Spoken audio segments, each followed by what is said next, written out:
ಎಲ್ರಿಗೂ ನಮಸ್ಕಾರ. ನಾವು ಏನು ಮಾಡಕತ್ತೀವಿ ಅಂತಂದ್ರೆ ನುಗ್ಗೆಕಾಯಿ ಸಾಂಬಾರು ಮಾಡಕತ್ತೀವಿ.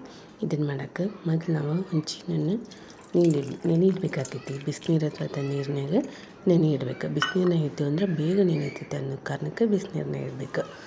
ಆಮೇಲೆ ಇಲ್ಲಿ ನುಗ್ಗೆ ಸೊಪ್ಪನ್ನು ತೊಗೊಂಡು ಅದನ್ನು ಎಳೆಯಾಗಿ ಎಲೆ ಅಷ್ಟು ಬಿಚ್ಕೊಂಡು ಇಟ್ಕೋಬೇಕು.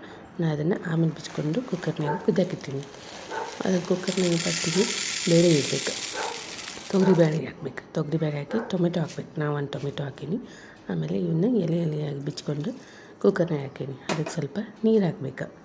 ನೀರು ಹಾಕಿದ್ಮ್ಯಾಗ ಅದು ಕುದಿಬೇಕು, ಚೆನ್ನಾಗಿ ಕುದಿಬೇಕು. ಅದಕ್ಕೆ 4 ಸೀಟಿ ಮಾಡತ್ತೀನಿ. ಯಾಕಂದ್ರೆ ಬೇಳೆ ಹಾಕಿವಲ್ಲ, ಸ್ವಲ್ಪ ಮೆತ್ತಗಾಗೋ ಸಂಬಂಧ ನಾವು 4 ಸೀಟಿ ಮಾಡಬೇಕಾಕೈತಿ. ಆಮೇಲೆ ಇಲ್ಲಿ ಬೆಳ್ಳುಳ್ಳಿ ತೊಗೋಬೇಕು. ಬೆಳ್ಳುಳ್ಳಿನ ಎದಕ್ಕಂತಂದ್ರೆ ಅದ್ರ ಸಿಪ್ಪೆ ಬಿಚ್ಚಿಟ್ಕೋಬೇಕು. ನಾವು ಒಗ್ಗರಣೆಗೋಸ್ಕರ ಹಾಕಕ್ಕೆ ಬೇಕಾಕೈತಿ. ಆಮೇಲೆ ಇದನ್ನು ಕುದಿಸಿ ಇಟ್ಕೊಂಡಿರ್ತೇವಲ್ಲ, ಅದನ್ನು ಕಡ್ಗೋಲದಿಂದ ಹಿಂಗೆ ಈ ಥರ ಕಿವುಚಬೇಕು. ಈ ಕಡ್ಗೋಲು ಎದಕ್ಕೆ ಇದು ಹಳೆ ಕಾಲದ ಕಡ್ಗೋಲು ಇದು, ಮಸ್ತ್ ಐತಿ.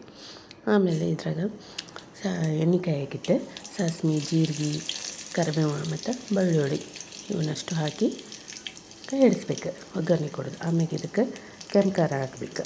ಕೆಂಪು ಖಾರ ಹಾಕಿದ್ಮೇಲೆ ಅದನ್ನ ಸ್ವಲ್ಪ ಕೈ ಆಡಿಸ್ಬೇಕು. ಆಮೇಲೆ ಇದನ್ನು ಕುದಿಸಿಟ್ಟಿರ್ತೀವಲ್ವ, ಅದನ್ನು ಅದರೊಳಗೆ ಹಾಕಿ ಕೈ ಆಡಿಸ್ಬೇಕು. ಆಮೇಲೆ ಸ್ವಲ್ಪ ಅರಿಶಿನ ಹಾಕ್ಬೇಕು. ಮ್ಯಾಗ ಸ್ವಲ್ಪ ಖಾರ ಕಡಿಮೆ ಆಗೈತೆ ಅಂತ ಖಾರ ಹಾಕೀನಿ. ಆಮೇಲೆ ಹುಂಚೆ ನೆನೆ ಇಟ್ಟಿರ್ತಿಲ್ಲ, ಅದನ್ನು ಹುಂಚೆನ ಸ್ವಲ್ಪ ತಗೊಂಡು ನಾವು ಏನು ರಸ ಇರ್ತೈತಲ್ಲ ಆ ರಸನಷ್ಟೇ ನಾವು ಸಾಂಬಾರಿಗೆ ಹಾಕಬೇಕು. ನೋಡಬೇಕು, ನಾವು ಎಷ್ಟು ಬೇಕಷ್ಟು ಹಾಕೋಬೋದು. ನಾವು ಭಾಳ ಆಕೈತೆ ಅಂತೇಳಿ ನಾನು ಸ್ವಲ್ಪ ಹಾಕೀನಿ. ಆಮೇಲೆ ರುಚಿಗೆ ತಕ್ಕಷ್ಟು ಉಪ್ಪು ಹಾಕಬೇಕಾಗೈತೆ. ಉಪ್ಪು ನೋಡ್ಕೊಂಡು ಹಾಕ್ಬೋದು. ಉಪ್ಪು ಹೆಚ್ಚಾದರೂ ಸರಿಯಾಗಲ್ಲ, ಕಡಿಮೆ ಆದರೂ ಸರಿಯಾಗಂಗಿಲ್ಲ. ಆಮೇಲೆ ಕುದಿಯೋ ಟೈಮ್ನಾಗ ಕೊತ್ತಂಬರಿ ಹಾಕಬೇಕಾಗೈತೆ. ಆಮೇಲೆ ಹಿಂಗೆ ಹಾಕ್ತೀನಿ. ಹಿಂಗೆ ಸ್ಮೆಲ್ ಬರೋಕ್ಕೋಸ್ಕರ. ಆಮೇಲೆ ಡೈಜೆಷನ್ಗೆ ಮಸ್ತ್ ಯೂಸ್ ಆಕೈತಿ ಹಿಂಗೆ. ಆಮ್ಯಾಗ ಗರಂ ಮಸಾಲ ಪೌಡ್ರ್ ಹಾಕತ್ತೀನಿ. ನೋಡಿರಿ ಹೆಂಗಾಯ್ತು ನಮ್ಮ ಸಾಂಬಾರು. ಕುದಿಯಾಕತ್ತೈತಿ, ಚೆಂದಾಗಿ ಕುದಿಬೇಕು. ಬ್ಯಾಳೆ ಕುದ್ದಿಲ್ಲ ಅಂದರೆ ಇನ್ನೊಂಚೂರು ಕುದಿಯಾಕಿಡ್ಬೇಕಾಗೈತಿ. ಆಮೇಲೆ ನಾವು ಅನ್ನ, ರೊಟ್ಟಿ, ಚಪಾತಿ ಜೊತೆ ಬೇಕಾದ್ರಾಗ ಹಾಕ್ಕೊಂಡು ತಿನ್ಬೋದು. ಮಸ್ತ್ ಟೇಸ್ಟ್.